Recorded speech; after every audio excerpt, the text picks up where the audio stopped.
Hello guys, అందరు కూడా బాగున్నారా? ఈరోజు వీడియోలో అంగన్వాడీ సెంటర్స్లో చిన్నపిల్లలకి బాలామృతం పిండి ఇస్తారు కదా, ఆ పిండితో రకరకాల స్నాక్స్ తయారు చేసుకుంటాము. చిన్నపిల్లలు ఇష్టంగా తింటుంటారు, పిండినే డైరెక్ట్గా తింటూ ఉంటారు. అలా కాకుండా ఇలా ఒకసారి రొట్టె కాల్చుకోండి, చాలా అంటే చాలా బాగుంటుంది అన్నమాట. మేము ఇక్కడ 2 గ్లాసుల పిండి తీసుకొని కొంచెం కొంచెం వాటర్ వేసుకొని ఇలా ముద్దలా కలుపుకున్నాము. ఇలా కలుపుకున్నాక ఒక ఆకు తీసుకొని కొంచెం కొంచెం తీసుకొని ఇలా స్ప్రెడ్ చేసుకోవాలన్నమాట. ఇది అరిటాకు మీద కానీ విస్తరాకు మీద కానీ వేసుకోవచ్చు. మాకు ఇక్కడ విస్తరాకు దొరికింది, దాని మీదనే వేసుకొని స్ప్రెడ్ చేస్తున్నాము. చూడండి, ఇలా ఒకవైపు మొత్తం అంతా కూడా స్ప్రెడ్ చేసుకున్నాక ఆకుతో ఫోల్డ్ చేసేయాలన్నమాట. చూసారు కదా, ఇలా అన్నీ కూడా వేసుకొని పక్కన పెట్టుకుంటున్నాము. వీడియో నచ్చితే లైక్ చేసి సబ్స్క్రైబ్ చేసుకోండి. వీలైతే మీ ఫ్యామిలీ అండ్ ఫ్రెండ్స్ కూడా షేర్ చేయండి.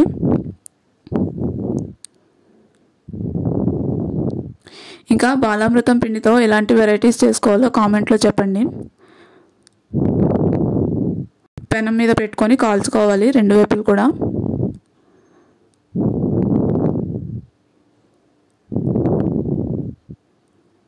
ఇక్కడ అన్నీ కూడా కాలుస్తున్నాము. చూడండి,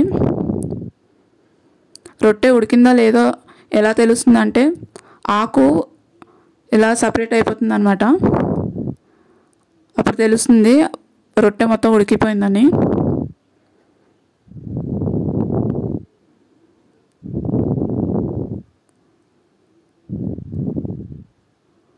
ఇంకా ఎలాంటి వెరైటీస్ చేసుకోవాలో కామెంట్లో చెప్పండి.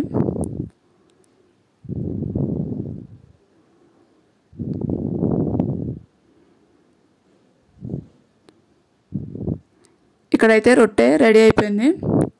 ఆకు మొత్తం తీస్తున్నాము. చూడండి, అచ్చం ఆకు ఎలా ఉంటుందో అలానే వచ్చేసింది షేప్ కూడా. చాలా అంటే చాలా టేస్టీగా ఉంటుంది ఈ రొట్టెలు, బాలామృతం పిండి రొట్టెలు. ఇక్కడ మా అక్క వాళ్ళ అమ్మాయి తింటుంది, అది కూడా చూసి నవ్వుకోండి.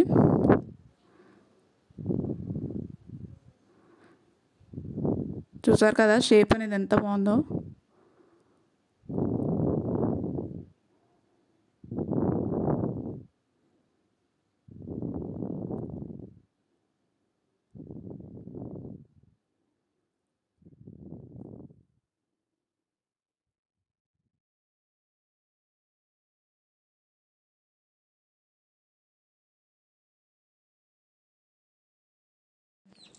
రొట్టె ఎలా ఉంది?